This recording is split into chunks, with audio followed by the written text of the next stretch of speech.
Mga kawan, mula sa manok at batchoy sa Bacolod, ngayon sa ating food trip, seafood naman ang ating lalantangan.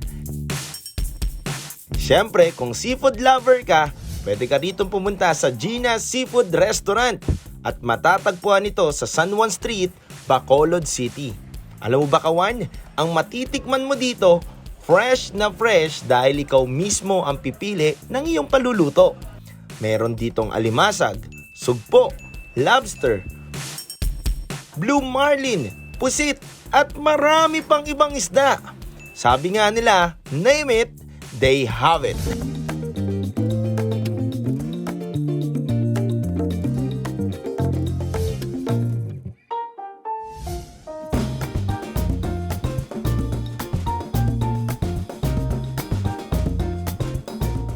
Isa rin ang Gina's Seafood Restaurant ang dapat na nasa bucket list mo kapag napadpad ka ng Bacolod City. At halika na mga kawan, samahan nyo ako mamili.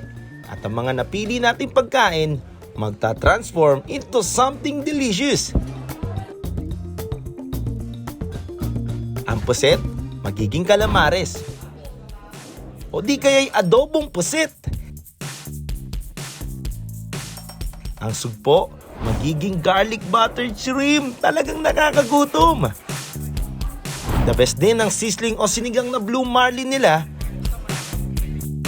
At syempre, ang aking paborito na buttered scallops ng Gina's.